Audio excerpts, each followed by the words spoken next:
All right, today we're tearing into a Yamaha Badger 80. This is a 1985 model. There is also the Moto 480 that's going to have a similar motor to this. A couple different years of the Badgers and the Moto 4s that'll fit this. Tearing this motor down, I've got a customer that wants this head.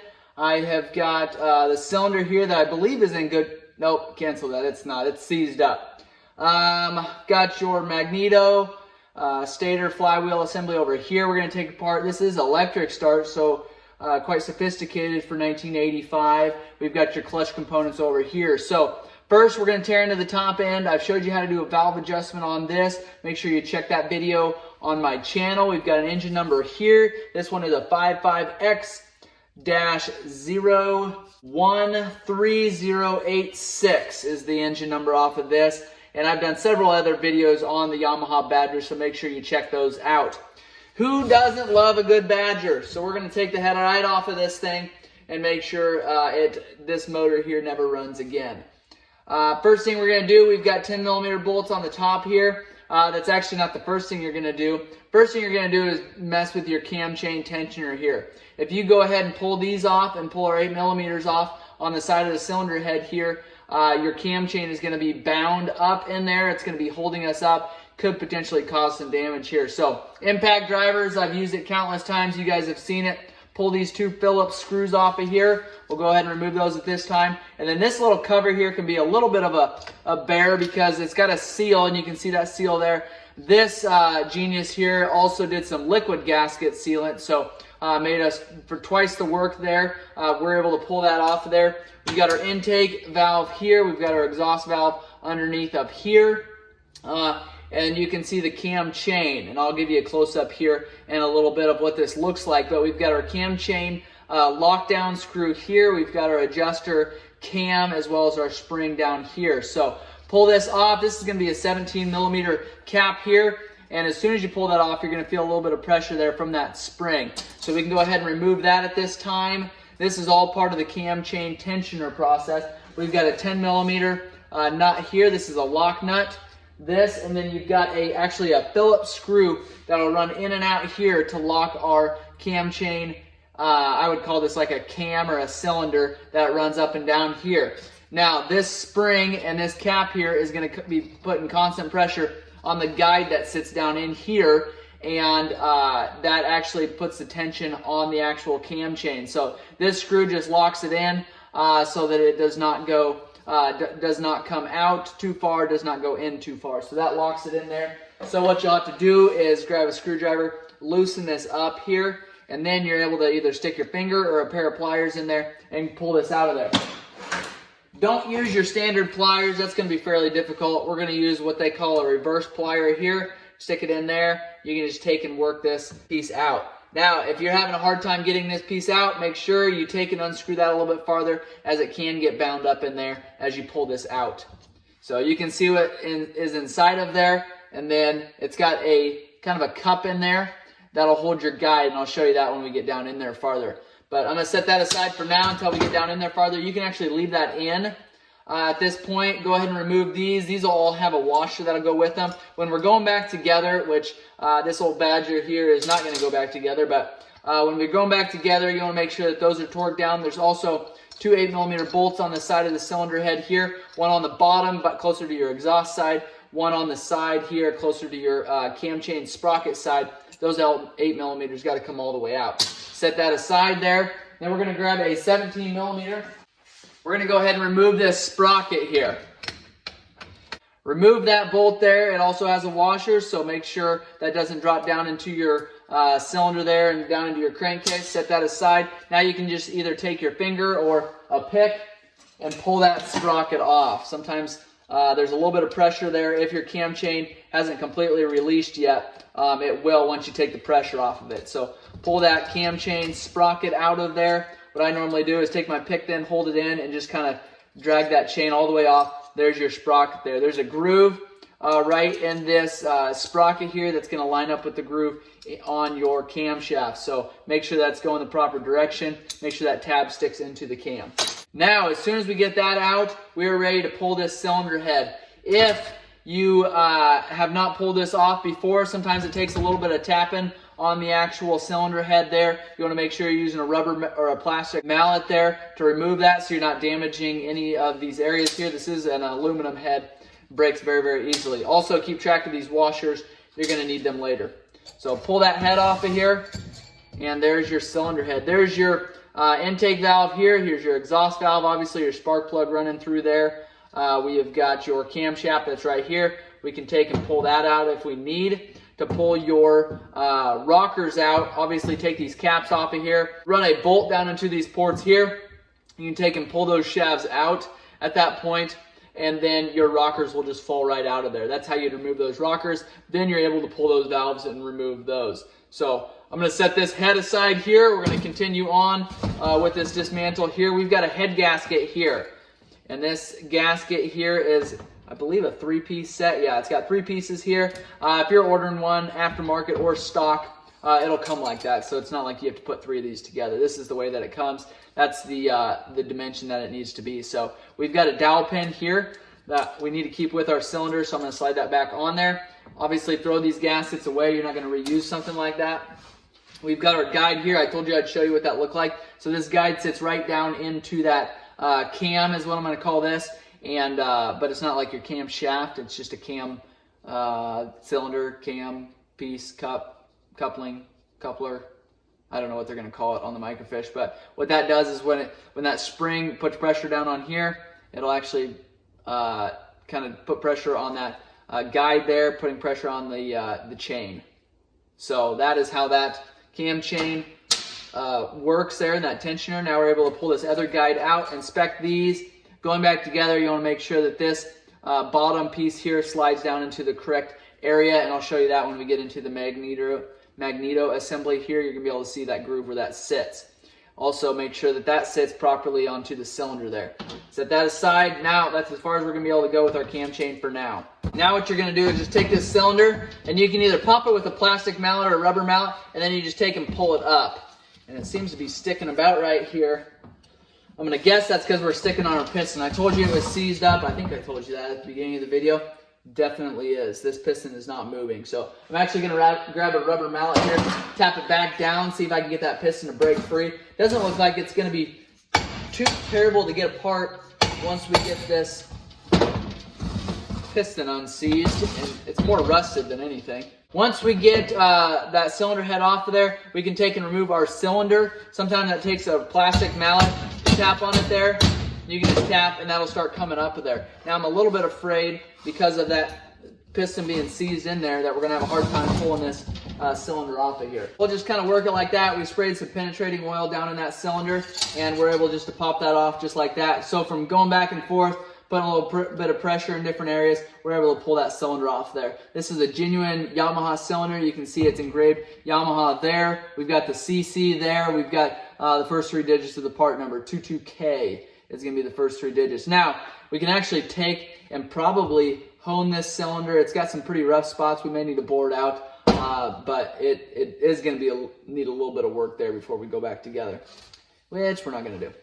So this cam chain now, what you don't want to do is take and spin this motor over really quick. This cam chain will bind in there and you'll have some serious problems. The other thing you don't want to do is stick your finger down here and pull this cam chain over. It'll chop your finger right off. So I've seen that done before. Not a pleasant experience. It's never actually happened to me. I've got all 10 digits and hope that it continues to be that way. Grab a pick now, and if your finger's down in there, grab it with a pick. If it's not down in there, you got all 10 digits, grab the circlip here off of the piston. Just come in from the side there. You'll see a little groove that you stick your pick or your small screwdriver there and pry that little circlip out of there. Tap on this pick here to get it in behind that clip. Pry that clip out of there. So I'm going to set that clip aside. If we're reusing this piston, you'd want to make sure you keep close an eye on that clip. But like I said, we're not going to reuse that piston. So now you can take anything, take and push that piston pin out of there. What you don't want to do is take a hammer and just start beating on this thing, because you could potentially damage that crank. Okay, what you can do again is grab your reverse pliers then. Probably more than likely we're not going to reuse this piston. We're for sure not. I've told you that like 8 times. but more than likely you're not going to use this piston. If it's hard to pull out of there, you need to replace that piston. Obviously those rings, you need to do some work to the cylinder there. So if this piston slides in and out fairly easily, it's not loose, that rod isn't shot, you can reuse that piston pin. If you're doing a top end rebuild, replace the stinking piston pin. It's like $8 from Yamaha, for crying out loud. No reason to save $8 to try to reuse that pin. It is very, very important. All right, and then once you get it out far enough, a lot of times you can grab with your fingers, pull on it. You want to inspect that piston really good if you're reusing it. Again, I bet you can guess what I'm going to say if we're not reusing it. And we're going to throw that away. So we have got our crankshaft now that, again, you want to make sure you don't let this cam chain drop down in there so that you don't break your engine case. And I'll show you the potential break point there that you got to look out for when we get down to that area there. So we've got our starter up top here. Guess we could remove that at this time. I had somebody from another country comment that like Yamaha calls their four-wheelers like Big Bear and Kodiak because if it was like some other country's names, like these four-wheelers weren't designed in the US, but we still call them like US names like Kodiak. I don't know, comment below your guys' thoughts on that, because he was saying that they sell way better because they have American names. They're not like Kentong, you know, or like Jintong, because those wouldn't sell very well here. But a Kodiak, it sells really well, or a Grizzly, or heck, a Badger. They sold very well in the 1980s. If you're around during that time frame, give us a thumbs up, because curious to know age range of who watches these videos on a Badger, because most of the time it's like kids riding these things, or it's like grandparents buying these four-wheelers for kids. So you may be born like in 2010, or you might be born in like 1942. So comment below what year you were born, because I'm curious who is watching this video. So we've got our starter here.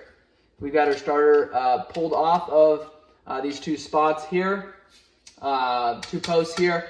What I don't want you to do is take a hammer and just start beating on this thing, because the starter is probably in good shape. To get this out, you can use a rubber or plastic mallet here to tap on it. It doesn't give you a really good spot to tap on it. So I would suggest, if it's not coming out like right away, to just kind of hold your horses on it, because when we pull this cover off of here, we'll actually pull that starter off as well. I do see here that it's kind of working itself out at this point, so don't stress out about it if you can't get it off. You probably just need to be more patient. So this is a genuine starter here. It actually feels really good. No catching, no weird noises. It's a 55X number, so I'm assuming that's stock. It's got a Yamaha emblem on there, so I'm gonna go ahead and inspect that, make sure that's in good condition. Now the funnest part is these clutch cover bolts here. Huge pain in the neck. I'm gonna get to those shortly. For now, I'm gonna go over here to this side, which is also another huge pain in the neck. Same exact things over here, except for less of them. So I also need the block of wood that my camera is sitting on, so I'm gonna have to do something different here. 1 second. All right, got my shift lever here. This goes up and this goes down. This is a shift lever. If you didn't know that, you probably should not be tearing this motor apart. Or if you are tearing this motor apart, you shouldn't probably be putting it back together. So, if you're learning though, props to you. Maybe I would suggest having somebody help you put this back together if you did not know that this was a shifter. So this is by your left foot here, and this is what shifts your four-wheeler into different gears. Now, I've got a little bit of a sketchy setup here because our block of wood is like too high or it's too small. It's just not working great. So we might have to make changes mid-video here. Yeah, this isn't gonna work. This is ridiculous. I don't know what I'm gonna do, because this motor, I hate to like scratch this cover up on the other side, but that's what I'm gonna do. Get a screwdriver in behind here if you can. What you don't want to do is put too much tension on this case here. This is, again, aluminum case.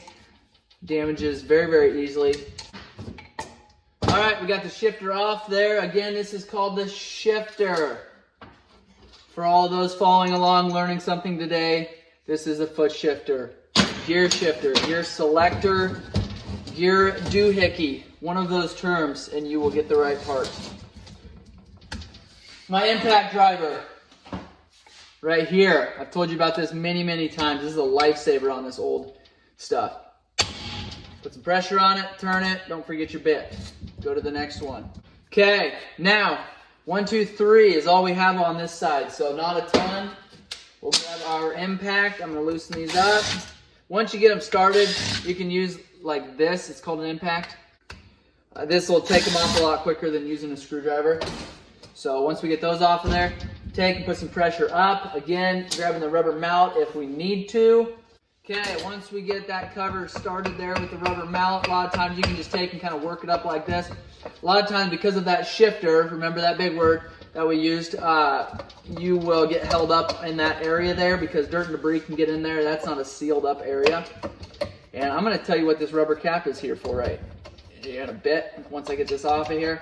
Not a great multitasker. Whoa! About sent it flying. Okay, this rubber cap here we can pull off. Sometimes it takes a screwdriver. This is for your clutch adjustment. I want to show you this because, oh my goodness, look at all this dirt.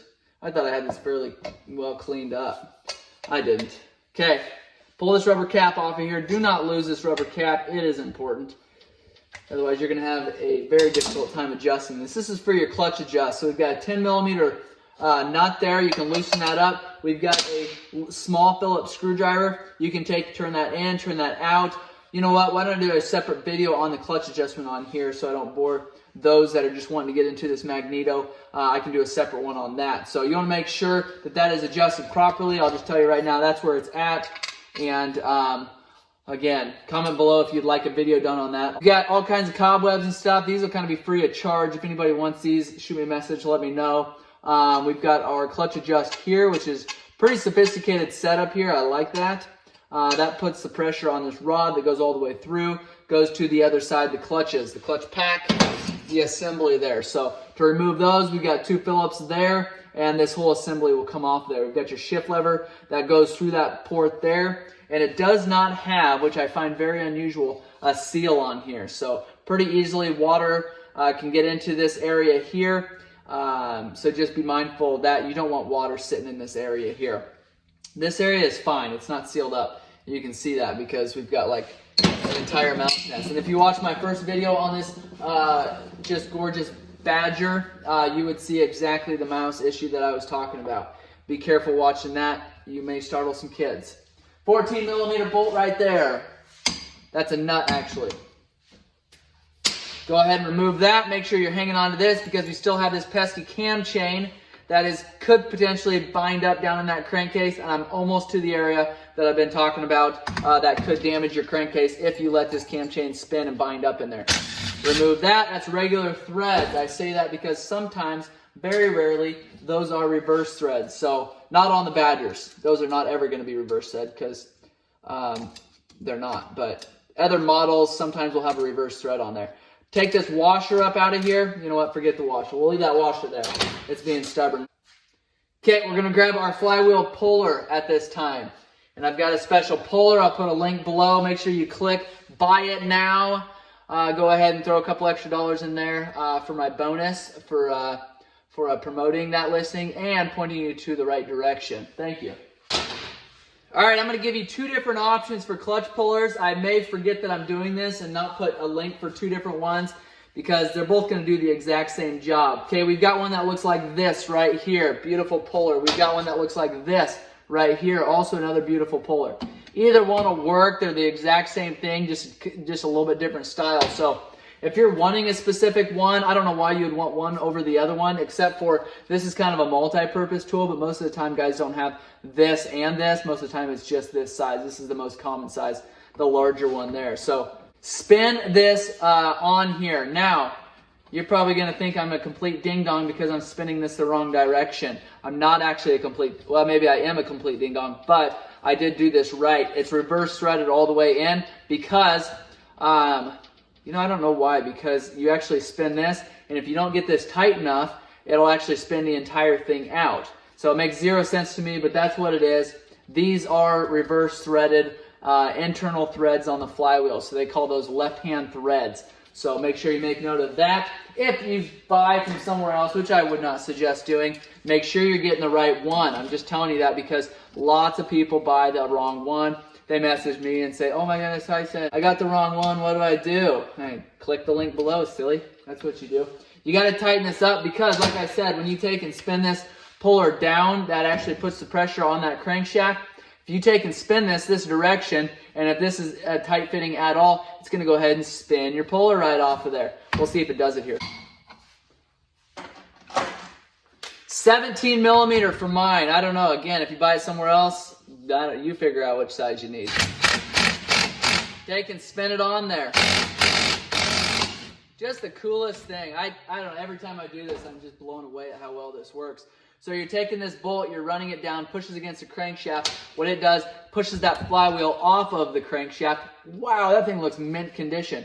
And then you've got your crankshaft that's here. So your puller, if you look down in there, is pushing right on top of that crankshaft. I think I said that like 3 times. Now, when you're removing this, okay, remember we put it on the reverse way, so what direction do you think you gotta loosen it up? Bingo. The other way. So it's like you're tightening it up, but you're actually not. Weird deal. Okay, you've got your washer down in there. Don't forget about that. Fling this across the room and you'll lose that washer. You want that on there so that this, because you do. All right, we'll set that flywheel aside there. Man, that is a mint condition. For 1985, that's a really nice flywheel. I don't know. That's exciting to me to see a flywheel that clean. Surely it's been replaced, but it is an OEM flywheel. It's got the F55X 502. It's got the Yamaha emblem on there. I think it's got to be replaced. This thing's beautiful. You never heard me talk so highly of a flywheel before, but that thing for 1985, that is a gorgeous flywheel. Okay. Impact driver again, okay? Essential tool. I'll put a link below for this. I've never actually done that before, but I'm going to this time because it is important that you have this impact driver. One off. 2 off, just like that. Whammo, bammo. Thank you, mammo. All right, we got tapered screws in there, tapered bolts. You want to make sure that you keep track of those because you want to make sure you get the right ones in there. Pretty soon we're going to get down to that area I told you about that cam chain. Not yet though.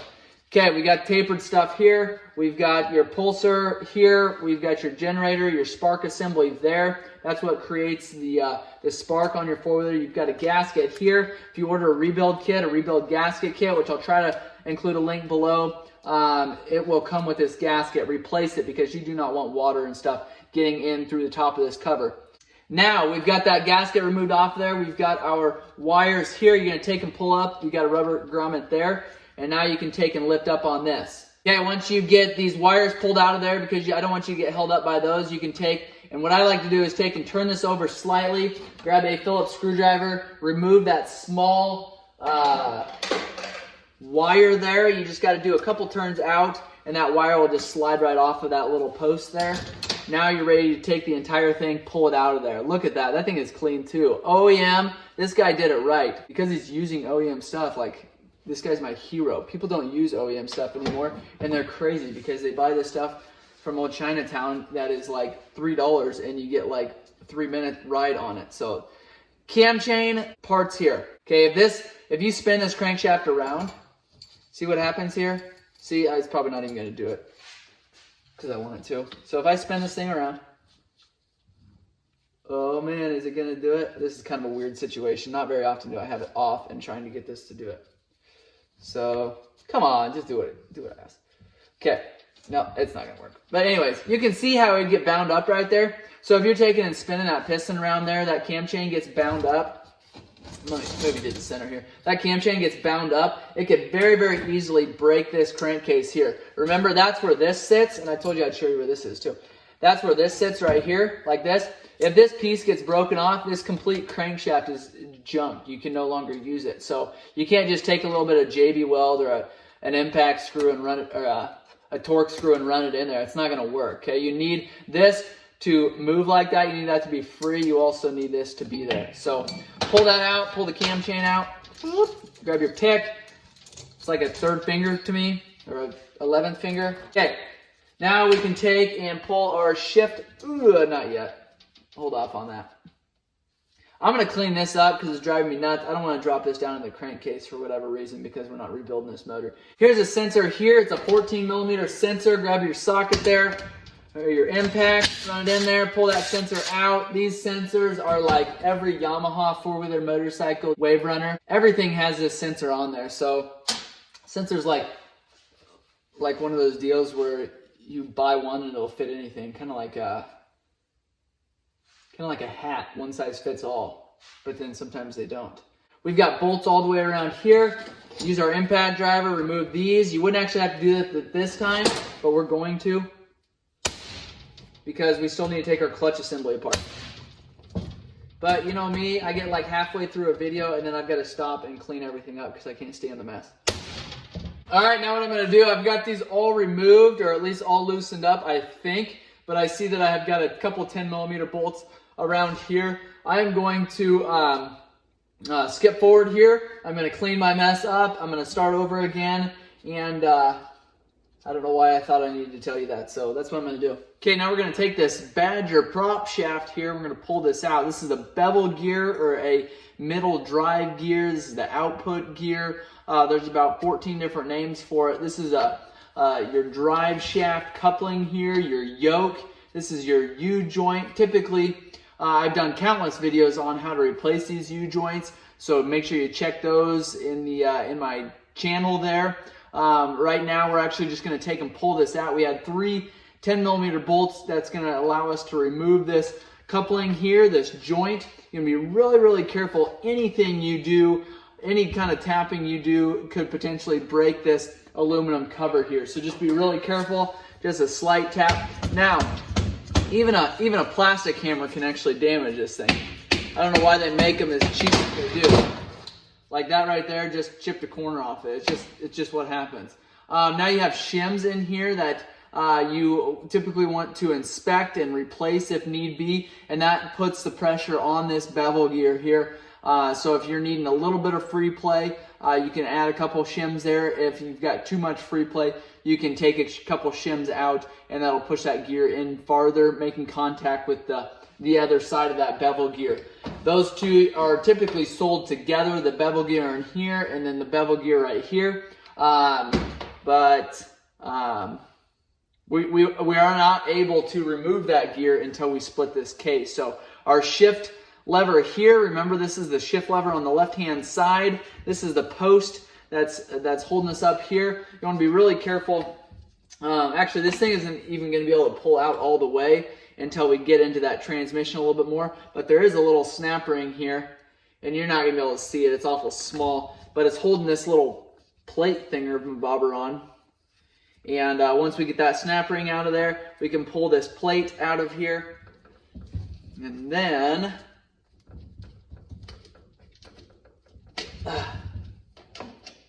then underneath here, that's a bolt that we removed earlier. You've got a pin that runs all the way through that shaft there. Make sure you remove that, or you're not going to be able to pull this shifter out the other direction without that pin being removed. So we've got, and also got a washer on here.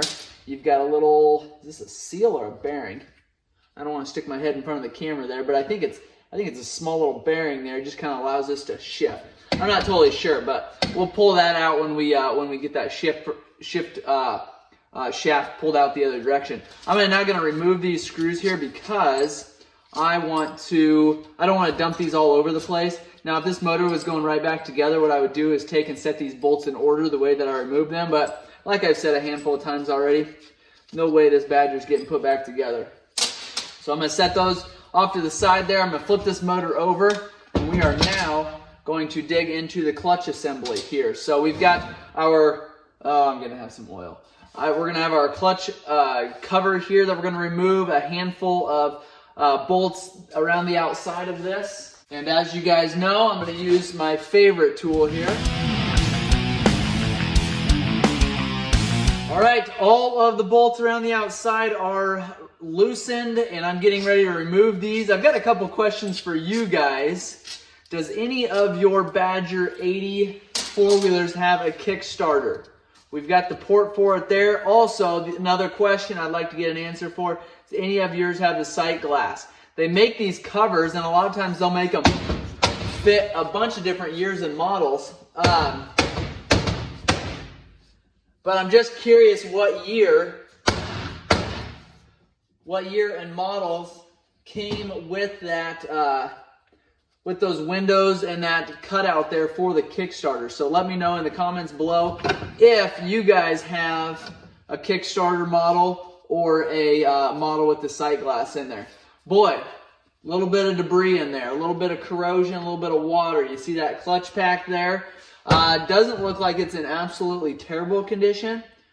Just looks a little dry, like maybe we haven't had some oil in there for a little bit. So that is unfortunate. I'm going to go ahead and remove these 4 bolts here with, you guessed it, my impact driver. You guys are getting so good at this. 4 tapered screws that we're going to pull out here, or bolts. Okay, we got that little hub doohickey off here, and underneath of there, we have a larger nut, but you're not going to be able to see that very well from your angle, and that's okay. You guys are smart enough to realize what a nut is, just like I'm smart enough to realize what a screw and a bolt is. So, go ahead and flatten. There's a little stopper in there that'll allow that nut to not spin off when you are riding this 4-wheeler. So we've got to flatten that little stopper there. We've got to get a socket in there that's going to fit that nut. And then I'm going to be able to pull this entire clutch pack apart. Got the right socket in there. Anybody want to guess the size? Seems that's my #1 question. What I should do is just tear a motor down and just mention every socket size, because everybody asks what size I use.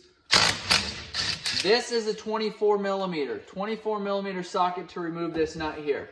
Okay, get that removed. Now look at that. You can be able to pull that entire pack off. This thing, I think, is in good condition, besides the corrosion and some buildup. So we're going to clean that up, and this, I think, is going to be a valuable part. There's a kind of a lot to these clutches.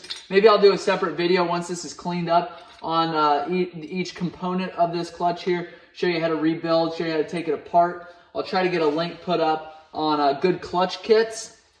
And if you buy those through me, make sure you mention my name during checkout. Maybe they'll give you a stellar discount. I doubt it, but you never know. You never know. This is a starter idler gear here. Okay, these, your starter, remember, was here. I don't know if you can see that in camera angle. Starter was here. Okay, this thing, which way did this go? I just pulled this out. Yeah. Okay, that's how it went. I'm pretty sure of that. Starter was here, just like that. It turned this big old gear with very, very small teeth over. That turned it over. See, it's not spinning the engine over this direction, but you turn it this direction, it'll spin that motor over. So as soon as that starter engaged, spun that motor over, piston's going up and down, fuel's coming in from the carburetor, spark from the generator on the other side, your stator assembly there, creating spark, boom, an explosion happens in the top end, and it starts your 4-wheeler. Then you can let off the starter button, and this gear will stop spinning, the starter will stop spinning, this gear will stop spinning, it'll stop turning the motor over. If you continue to hold that starter, it's just going to keep on spinning your motor over like this. Probably not going to break anything, but if that motor's running, it's going to be running faster than the starter is. You take and could potentially bind these gears. So just a little warning of that. I don't know that I've ever seen that damage like that before, but I see where there could be a risk there. So idler gear, that's what they call that, an idler gear. Okay, because it just spins. Okay, we've got our crankshaft here. We've got our shifter assembly here. Move that little arm doohickey there, and then pull this out. That's that shifter that was on the other side. Remember I talked, that's on the left-hand side there is where your shift lever is. You can go ahead and pull this out. Problem with these is when they're built into the case like this, if this is bent at all, they're very, very difficult to get out of there. And if it is bent at all and you take a hammer from the other side, try to push that out, you could potentially break that case. You want to make sure that shaft is straight and you know, go in the right direction there before you start slamming on that thing. Just be careful of that. Little washer there, don't forget that. That sits behind the clutch assembly. We've got a little snap ring here we need to pull off. And that nut there, 19 millimeter. Okay, make note of that, 19 millimeter to remove this crank gear here. Be careful you don't lose a finger when you're doing that too. These are dangerous gears.